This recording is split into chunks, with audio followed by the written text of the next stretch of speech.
Yes, sir. Is the screen visible to you? Okay.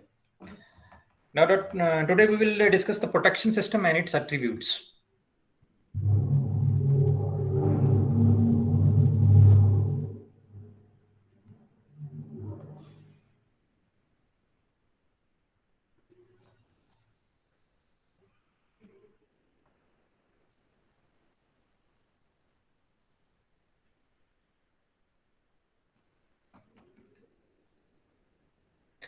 So let us suppose that we have a protection system, distance protection, which is used for the transmission line. Without going into detail, let us suppose that we want to protect the transmission line.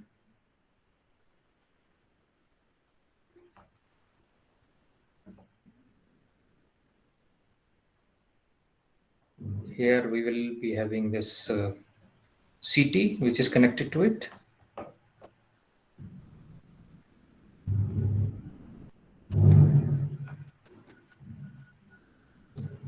Information from CT and PT is going to the relay. So we will have one more PT is there. Then we have the relay R, and it will give the signal to the circuit breaker. This is now this is actually the simple scheme of protection of this transmission line.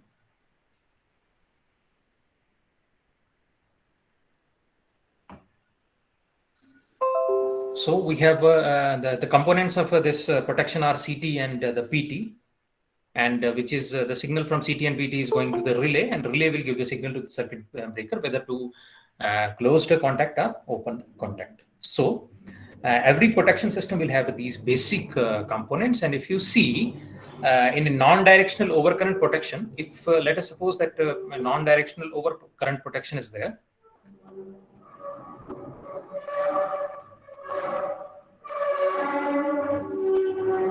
non-directional overcurrent protection is there, then in that very case, um, PT is not required, because when we are going for the directional protection, because we want to see whether the flow of the power is from this to this side, we are sensitive, the relay is sensitive to the this direction of that, then in that very case we have to see the angle between the voltage and the current. So for that, voltage and current angle is also required in that very case. So we will discuss about CT and PT in next lecture. So at this stage, what we consider the relay as a black box having the current and the voltage as the input from the CT and the PT, and output is actually in the form of the closure of normal operating, and this normally open contact. It means that let us suppose that we have if we draw the this block of relay, then we have this relay, and this the current from the CT and the voltage from the PT, and here we will have some settings of the relay, and then again we will have the setting of the relay, and the output is actually in the form of the closure of the normally open contact. It means that these contacts are normally opened, and this is the trip signal to the circuit breaker.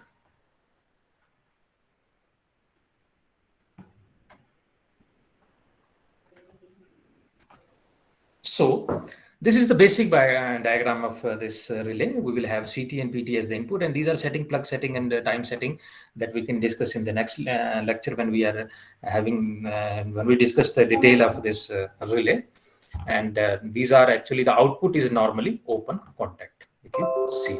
So whenever this relay, there is a logic. Let us suppose the logic of that relay it satisfies, and it will contact that circuit. It will you can say close that this contact, and as a result the signal is given to the circuit breaker. That is, the relay is wired to actually the trip trip circuit of the circuit breaker so as to complete the circuit. And relay has another user. These settings are actually, you can say that these are user settable input, which is the setting of the relay. And what the relay do, the relay will it will carry out the processing of information provided by the CT and the PT. So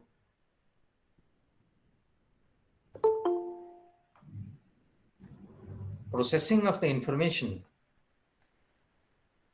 carried by the CT and the PT in accordance with the predetermined logic. So, and compares it with the whatever the predetermined logic is there, and gives the trip or the no trip decision which is given to the circuit breaker. So this is actually the you can say the conceptual diagram of the relay. Now, what are the protection system different attributes of the protection system that we can discuss in detail? So different attributes of the protection system, that is, it means that what are the requirements of the protection system. So attributes means that what are the requirements of the protection system. So different requirements are there. Like if you see,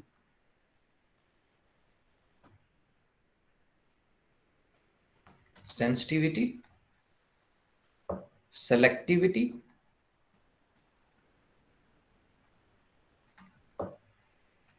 speed,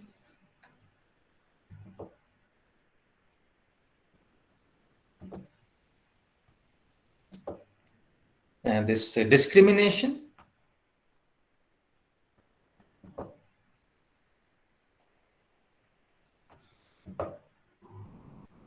stability,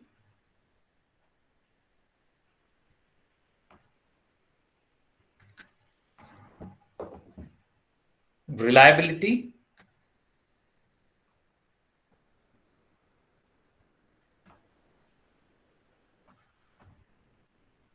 and economics.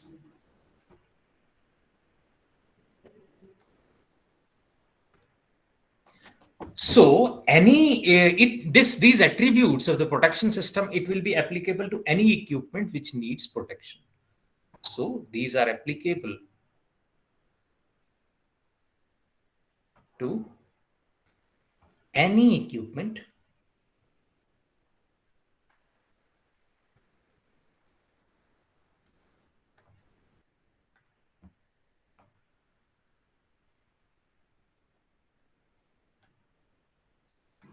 that needs protection.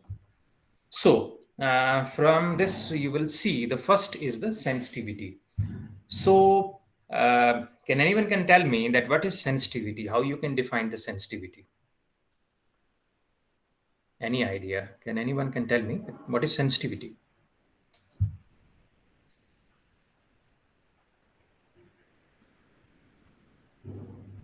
Yes.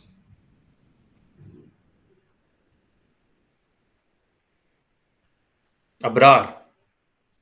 No, sir. Akriti.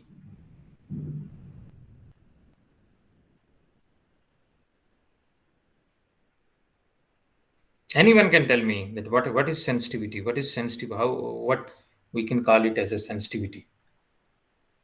Sir, the change in the input, which implies the change in the output, a small change. Yes, sensitive. If you see the term sensitivity in terms of this relay, it means that this protective system must be alive to the presence of smallest fault current. It means that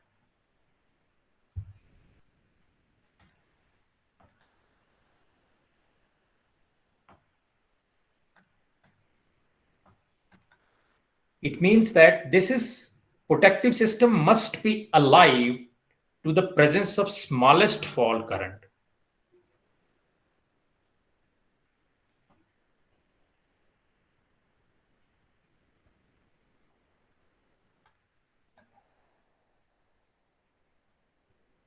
Smaller be the fault current it detect, more sensitive it is.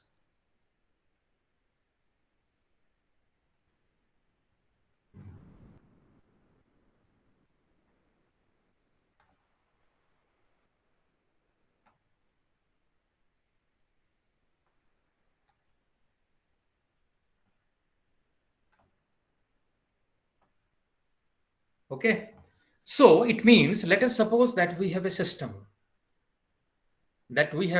and in which we want to protect some system.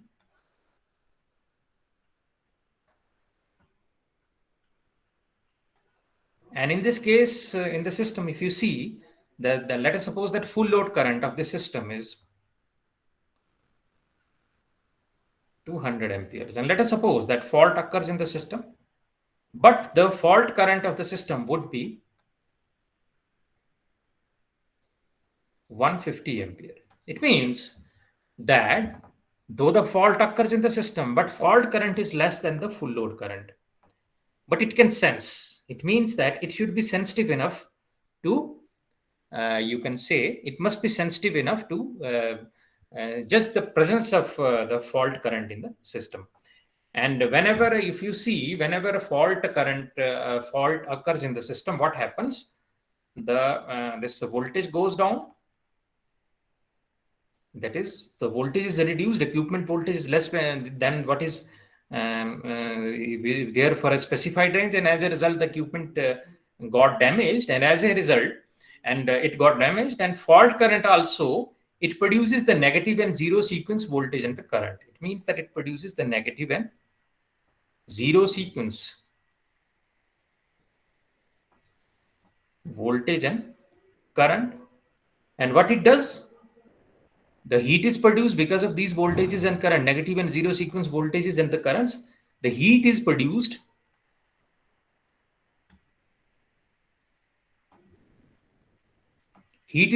which is, you can say that 4 to 5 times more than the positive sequence component.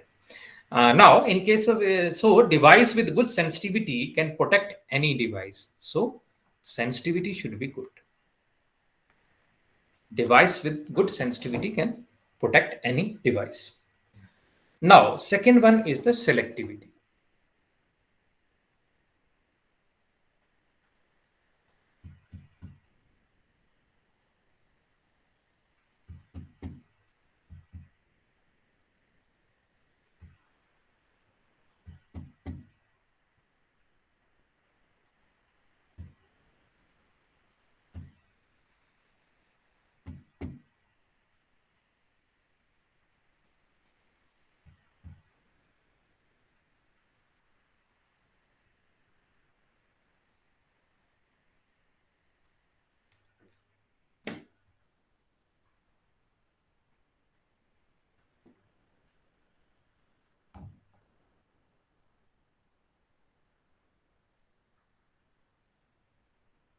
Now, the second one is the selectivity. So anyone can tell me that what is selectivity?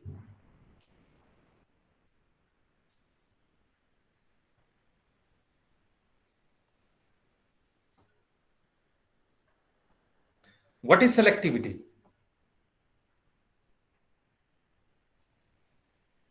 And one more thing, if you see, the sensitivity is actually within the zone of protection. We consider it within the zone of protection.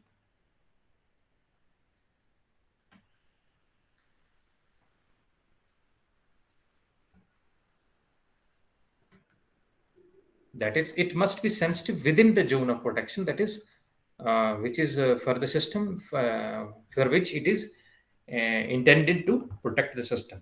Now, second is the selectivity.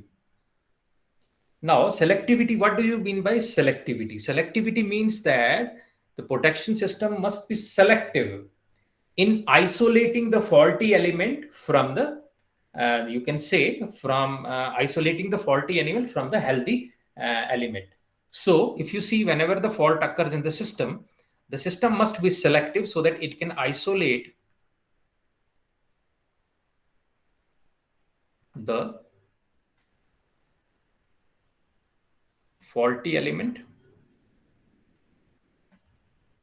from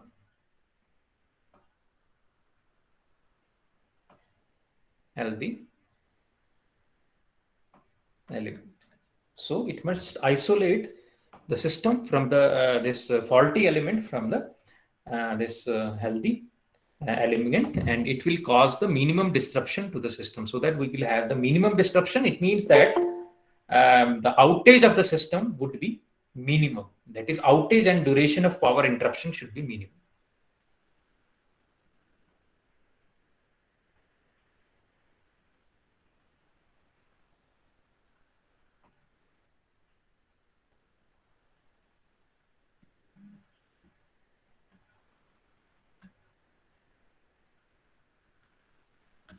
Outage and the duration of the power interruption, it should be minimum. Now, if you see the absolute this selectivity is of two types. One is the absolute selectivity, and second is the you can say the relative selectivity.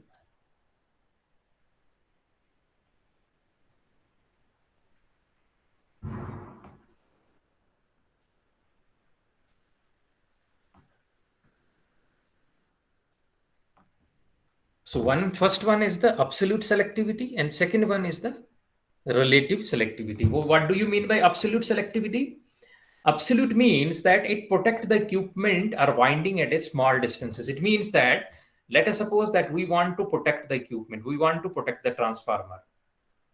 Let us suppose that we want to protect the transformer and we are using the differential protection for that very purpose. We are using the differential protection for that very purpose.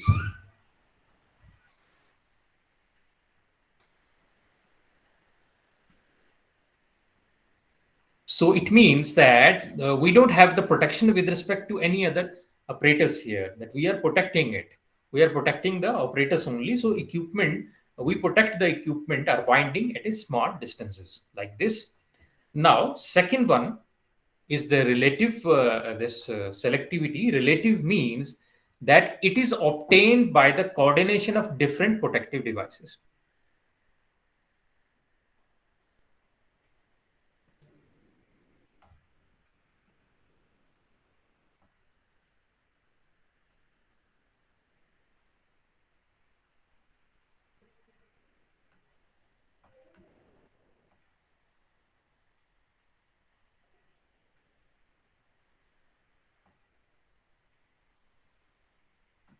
What do you mean by obtained by the coordination of different protective devices?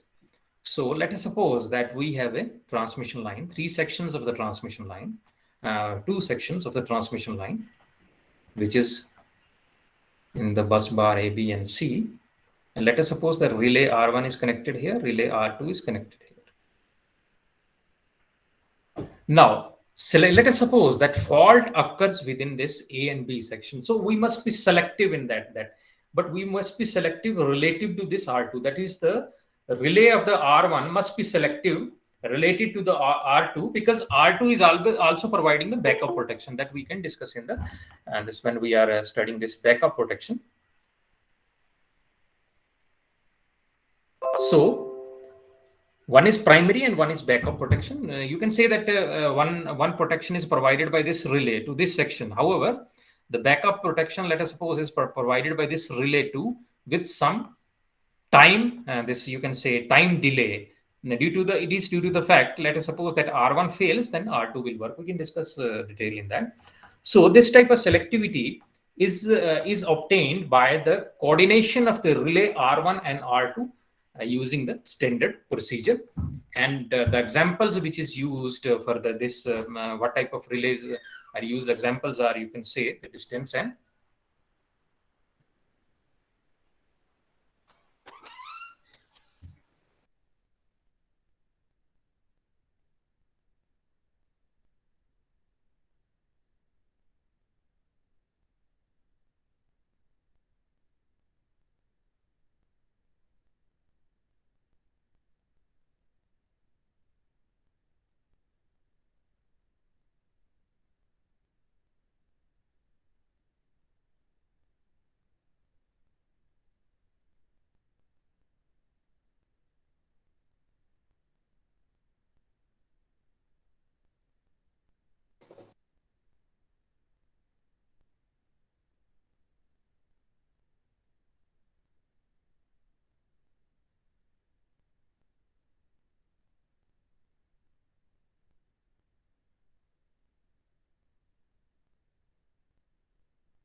उन्होंने कहा, उन्होंने आपका कहा तो पूछ लो।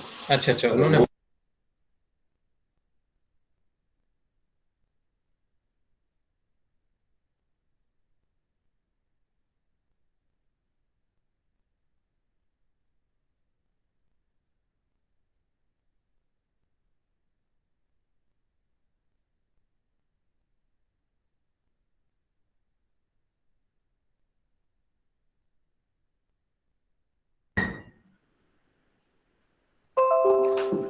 So, if you see, relative selectivity is obtained by the coordination of the relays R1 and R2 using the standard procedure. And the example of this, this you can say that example of this kind of selectivity is used is actually distance protection and the overcurrent relay.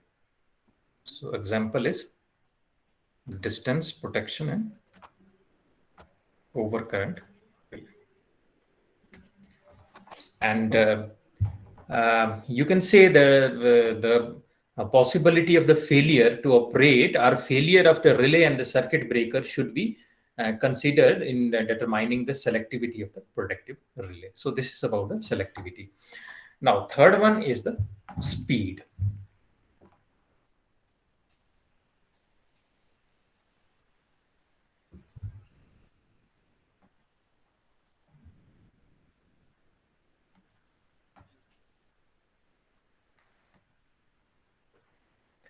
So if you see that longer the fault persists in the system, the larger is the damage to the equipment. If the fault is for longer duration,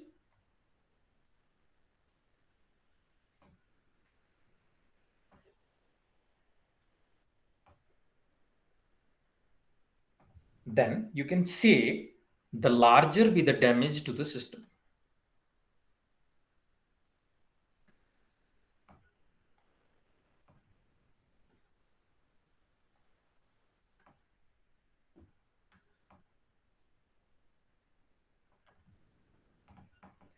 Now, and higher is the possibility of the system to lose the stability, that it will lose the stability also. So it helps a lot if the entire process of fault detection and the removal of the faulty part is accomplished in a very short amount of time. So speed, if you see, the speed of the system is very important, and it must be, however, we mentioned that speed and accuracy bear the inverse relationship. If you see, the speed is inversely proportional to accuracy. That it has the inverse relationship. The higher speed system tends to be less accurate. So that's the reality. So if you see that, that's the simple reason that the high speed system has less amount of information as that we can process than the slow speed system. So it is the responsibility of the protection engineer to strike a balance between this speed and the accuracy. Now, one more thing, if you see the total clearing time of the system,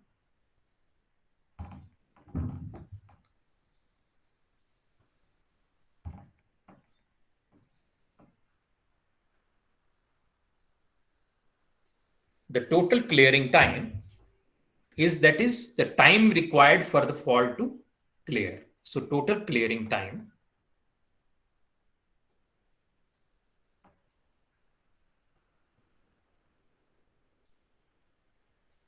equals to the operating time of the relay plus operating time of the circuit breaker. Operating time of the relay plus the operating time of the circuit breaker. If you see, the operating time of the relay is equals to 10 to, it ranges from 10 to 30 milliseconds. It means that from half cycle to 1.5 cycle. And operating time of the circuit breaker is 2.5 cycle to 3.5 cycles. And if you take the average of these, then in that very case, we have 1 cycle plus 3 cycles, so 4 cycles. So it is the total clearing time is 4 cycles. However, if you see, if you take the case of the circuit breaker, then there are different kinds of circuit breakers. If you take the case of oil circuit breaker, then the time of oil circuit breaker that is more as compared to the SF6 sulfur hexafluoride and vacuum circuit breaker. So the total clearing time is 4 cycles. However, it is an objective of this protection engineer to keep this fault. It is also known as the fault clearing time, that is FCT. So to keep the fault clearing time as minimum. So if you draw a graph between the power transfer and the fault clearing time,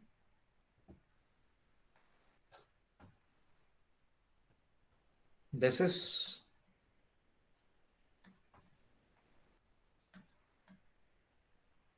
then FCT,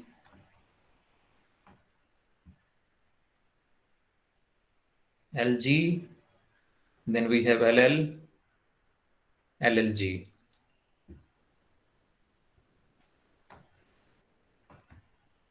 LG fault, line to line fault, and line to line to ground fault, like that.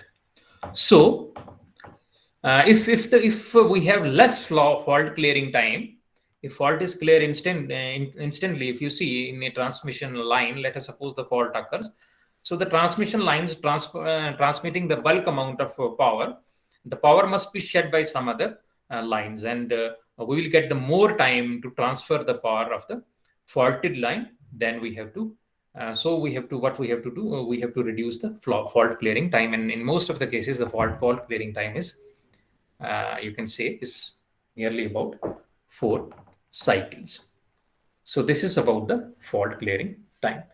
Now this is about this you can say the speed. Now fourth one is the discrimination.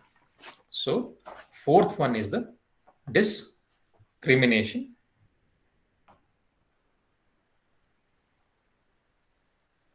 One more point is that the sensitivity of the system, if you take the case of the sensitivity of the system, then this sensitivity, so sensitivity of the system is given by the factor which is known as, quantified by the factor which is known as the sensitivity factor.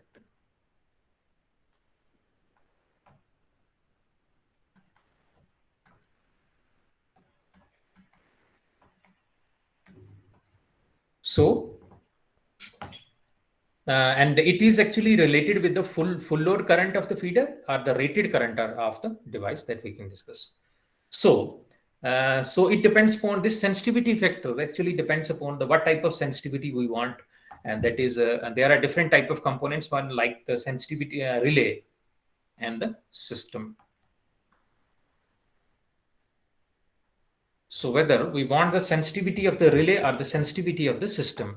So sensitivity of the relay is different from the sensitivity of the system, or sensitivity of the relay is the subset of the sensitivity of the system. So if you take the case of sensitivity of the relay, then in that very case, we can say that the apparent power required in volt ampere to operate the protective device. Apparent power which is required in volt ampere to operate the protective device. If you take the case, in that very case, let us suppose that 1 volt ampere, we will have sensitivity 1 volt ampere and 3 volt ampere. So obviously 1 volt ampere is better than the 3 volt ampere. And second, sensitivity of the system. Sensitivity of system consists of the sensitivity of the relay, then circuit breaker, CTPT, etc. Whatever comprises of that. Now, next is the discrimination.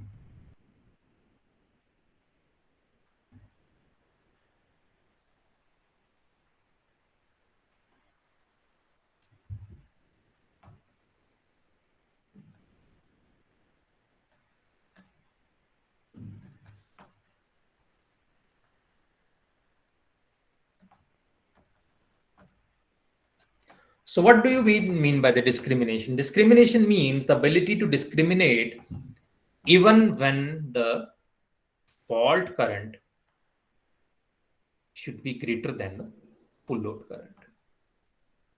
So it is actually the ability to discriminate even when the fault current is greater than the full load current. Now, what happens when the fault or the overload occurs in the system? So we have to discuss that. So if you take the case of the fault, and then on this side we will have the overload.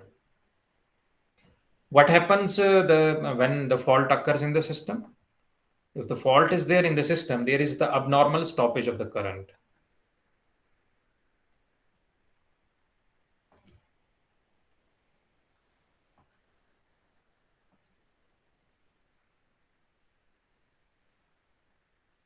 Or you can say the undesirable flow of current.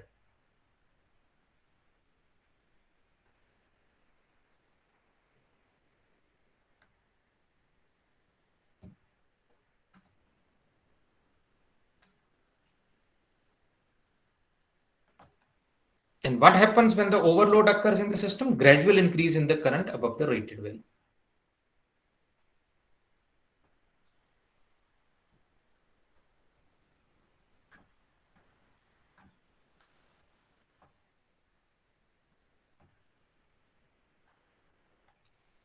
That is, in this case, you can have the abrupt and this is gradual.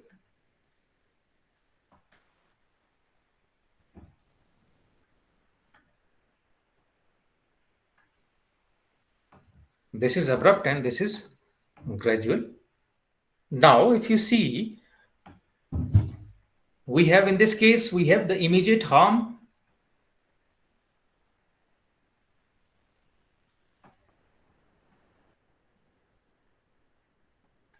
No harm.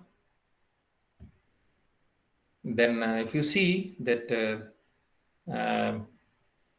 what is fault, if you see, then in that very case, the fault is there in the induction motor or the transformer, and the abnormal, you can say that you have the starting current or the inrush current in case of transformer during the switching. So, however, if you see the inrush in case of the power transformer is more severe than that of the low capacity transformer. So this is about the, you can say, the discrimination, that is ability to discriminate even when the fault current is greater than that of the full load current. Now, the next thing that we can discuss is the this stability. So can anyone can tell me that what is stability? What do you mean by stability?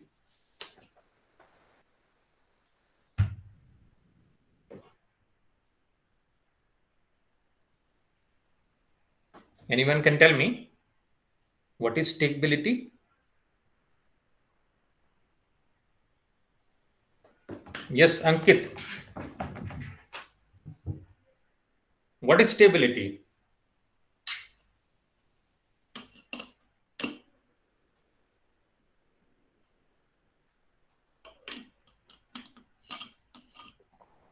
Anuj.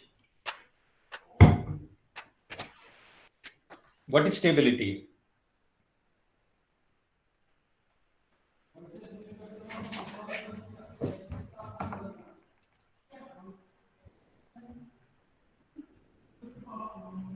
Ayush, Yes, sir. can you tell me that what is stability? Sir, not exactly, sir. Sure about 100% in this context. No. Tell me that what happened in power system. You have read about power system. So what is stability is all about?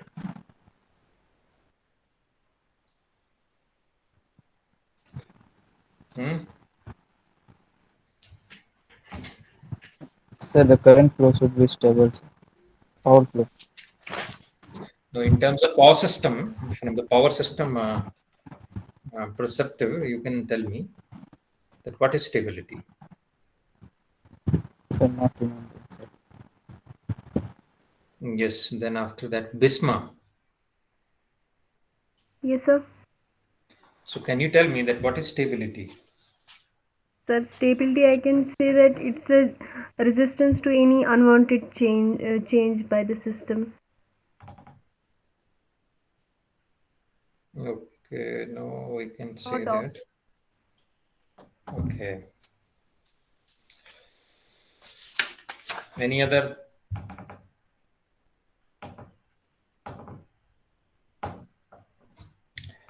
Okay. Now, one more thing is that if you take the case of this system, if you consider the system, let us suppose that we have a system, so we want the system to be stable.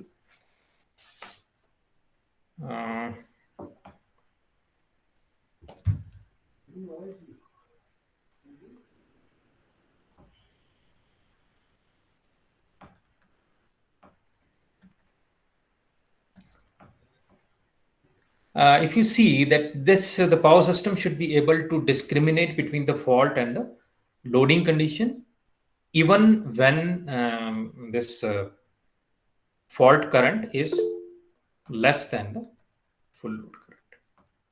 Even if the fault current is less,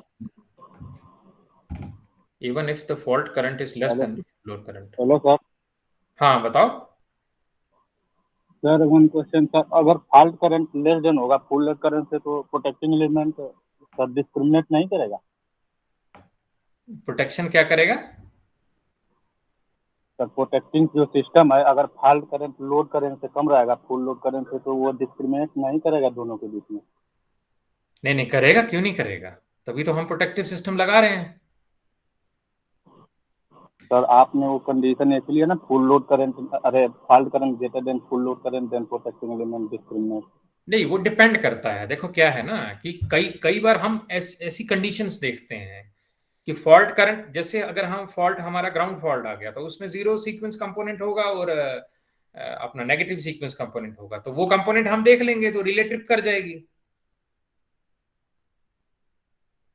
is it okay? Yes. सो काफी cases में ऐसा होता है. Let us suppose that the ground resistance is very much high. So in that very case, the fault current is less than this full load current. If the fault current is less than full load current, but it will see the other attributes of that very particular current, and as a result, it will trip. ठीक है? Yes sir. So the power system should be able to discriminate between the fault and the loading condition, even when you can say the fault current is less than the full load current, and should be able to distinguish between the fault and the power swing. Now what happens? Now the question arises that what is the effect to the system when you can say that a fault occurs in one particular part of the system, and it is also related to the speed of the relaying. Now let us suppose that what happens if you take the case of a swing equation. That is, as you already know, the swing equation is given by d square delta by dt square, which is equal to minus PE. And let us suppose the fault occurs in the system. Let us take a small example of that.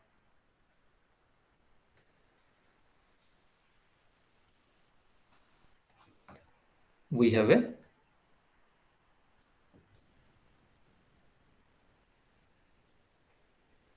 generator which is connected to the infinite bus, and let us suppose that fault occurs in the system. Then the fault occurs in the system, then you can say that there is a decrease in PE. So imbalance is created and it will accelerate. The rotor will accelerate till the new operating point is reached. So we have to take these conditions also into consideration. If suppose as per the equal area criteria, if the deaccelerating area is more than the accelerating area, then we lose the stability of the system. So we have to take into consideration this thing is also, it is also related to the stability of the system, and it is also related to the speed of the system. It means that we have to clear that fault as fast as possible, and greater be the clearing this fault clearing time, lesser be the deaccelerating area as compared to the accelerating area. Have you read about the Euclid area criteria in this in your power system? Have you read about that? No, sir. अरे ये तो पढ़ना है, power system third में है तो। नहीं, power system 1 में पढ़ा है यूक्लिड एरिया क्राइटेरिया? सर ये थर्ड में है इक्वल एरिया का, पावर सिस्टम। अभी सर अभी थोड़ा पढ़ाया नहीं है। अच्छा, अभी पढ़ाया नहीं है, चलो ठीक है, ठीक है, ओके। जब आप ये पढ़ोगे उसके बाद हम उसमें डिस्कस करेंगे। क्या होगा कि ये इम्बैलेंस क्रिएट हो जाता है। Imbalance is created, that is suppose this is actually the, you can say that this is the swing equation, and of this is actually the equation which runs the dynamics of the rotor rotor. So this is the mechanical power, this is the electrical power, and let us suppose that fault occurs in the system. In that very case, what happens? The PE is reduced, and as a result there is the change in the delta. So as per the Euclid area criteria, the deaccelerating area should not be more than the accelerating area. That we can discuss when you discuss this in power system, because there are some technical issues involved in that, and after that we can discuss that how it is connected with the stability of the system. So you can only see that this is related to the Euclid area criteria. Now next is the reliability of the system.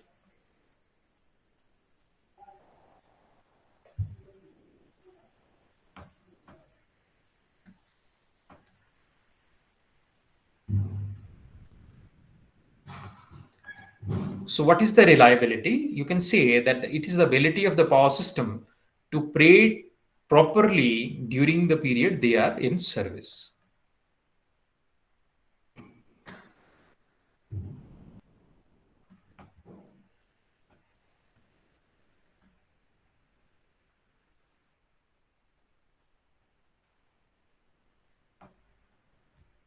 So it is the ability to operate properly during this service period, or you can say during the operational life or the lifespan.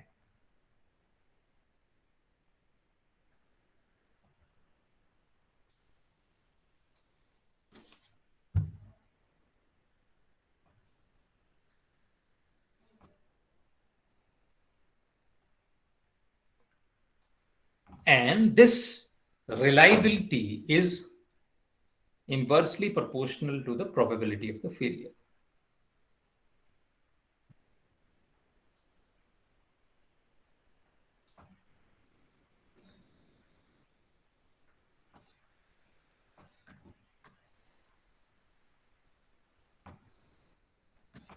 It is inversely proportional to probability of the failure. So we can discuss about the reliability, then we have the dependability, because the reliability is having two terms connected with it. That is dependability, that we can discuss in the next lecture. Now, tell me any questions related to that. Any questions? Class. 5 minutes.